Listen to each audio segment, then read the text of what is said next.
friends, I Seema Daima, assistant professor in Biyani Groups of College, B.Ed College.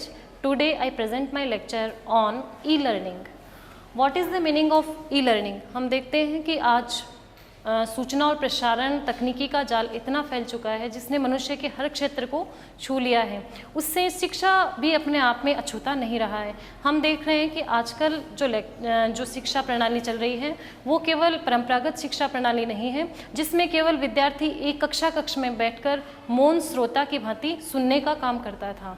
आज की education को अगर हम देखते हैं तो सूचना और तकनीकी के प्रभाव ने इतना अधिक जाल फैला दिया है जिससे हमारी शिक्षा विद्यार्थी केंद्रित हो गई है। आज हम शिक्षा को अधिक से अधिक प्रभावी और सुचारू और सहज बनाने के लिए विभिन्न प्रकार के तकनीकों एवं सूचना माध्यमों का इस्तेमाल करते हैं। उसे ही हम ई लर्निंग के नाम से जानते हैं। अगर हम सामान्य बात करें तो इलेक्ट्रॉनिक प्रसाधनों एवं माध्यमों का शिक्षा में उपयोग करना ही हम ई लर्निंग कहा जाता है। और अगर हम व्यापक रूप में इसका अर्थ देखें तो ई लर्निंग अपने आप में एक अप्रोच मानी जाती है जिसका अन्य विभिन्न प्रकार के पाठ्यक्रमों में हम उपयोग कर सकते हैं। आज हम देखें कि शिक्षा इलेक्ट्रॉनिक सूचना माध्यम विभिन्न प्रकार के कौन कौन से हैं जिसका हम कक्ष में उपयोग कर सकते हैं। उसमें है CD-ROM, DVD, teleconferencing, video conferencing, chatting, पाठ्यपुस्तक, सहायक पुस्तक, वीडियो लेक्चर, वर्चुअल कक्ष एवं स्मार्ट क्लासेस इत्यादि का हम प्रयोग करके एक अनुदेशक और विद्यार्थी दोनों के द्वारा हम कक्ष में संप्रेषण तकनीकी को मजबूत और प्रभावी बना सकते हैं। पार्कर्स एक विद्वान हैं जिन्होंने एक परिभाषा दी है, everything everyone engaging easily. Everything कोई भी किसी भी प्रकार से, एवरीवन प्रत्येक के पास, एंगेजिंग इजीली सुविधापूर्वक अगर हम किसी पाठ्य पुस्तक अर्थात इसका अभिप्राय हुआ कि वह ज्ञान जो हम विद्यार्थी को किसी भी तरीके से कहीं भी और किसी भी क्षेत्र तक पहुंचाने का सुविधापूर्वक काम कर सकते हैं उससे हम ई लर्निंग कह सकते हैं। अर्थात हम देखते थे कि पहले के ज़माने में ये था कि दूर के विद्यार्थी हैं उनको शिक्षा इजीली नहीं मिल पाती थी, लेकिन तकनीकी ने एक इस तरह का अंतर्जाल स्थापित कर दिया जहां पर दूर बैठे विद्यार्थी भी इजीली अपना शिक्षा क्रम को निरंतर बनाए रख सकते हैं।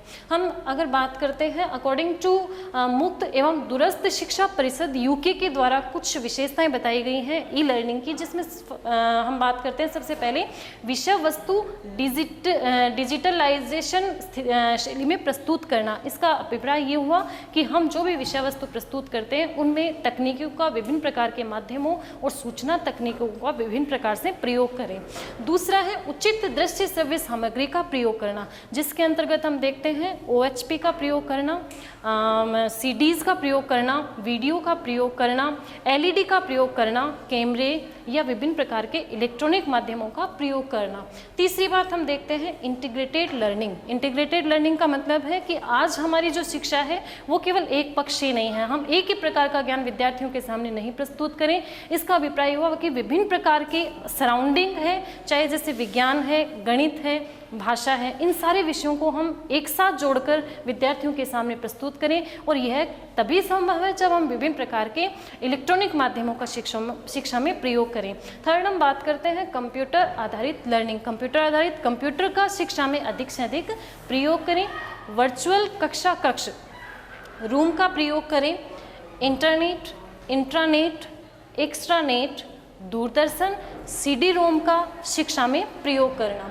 इसी प्रकार से तकनीकी का यह हम देखते हैं कि इसी प्रकार से इलेक्ट्रॉनिक जो शिक्षा है वो एक विभिन्न प्रकार की तकनीकों का एक ऐसा अंतर्जाल है जो विद्यार्थियों को गुणवत्तापूर्ण शिक्षा प्रदान करता है। हमारा शिक्षा प्राप्त करने से हमारा अभिप्राय केवल यही नहीं कि हम मात्रात्मक रूप से विद्यार्थियों को एकत्रित कर लें, या मात्रात्मक रूप से हमारा अभिप्राय यह है कि जो अधिगम या जो ज्ञान विद्यार्थियों तक हम पहुंचाना चाहते हैं वो विद्यार्थी सही मात्रा में उसका व्यवहारिक उपयोग करना सीखें। और यह तभी संभव हो पा रहा है जबकि हम तकनीकों का वास्तव में सही रूप से प्रयोग कर पा रहे हैं।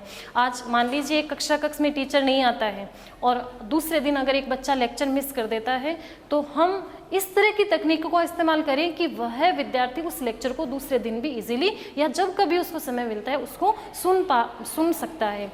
अगली बात हम करते हैं कि यह इलेक्ट्रॉनिक लर्निंग एक प्रकार का इस तरह का संचार माध्यम है जो निरंतर विकास प्रक्रिया में शामिल है तथा अपने आप में एक व्यापक प्रक्रिया मानी जाती है। हम इसको एक संकीर्ण प्रक्रिया के माध्यम से नहीं जोड़ सकते। यह एक गुणवत्तापूर्ण प्रक्रिया है जो कक्ष में विद्यार्थी को अधिगम का एक प्रभावी और सुगम माध्यम प्रदान करने में सक्षम हो सकते हैं। Thank you. For more detail log on www.gurukpo.com।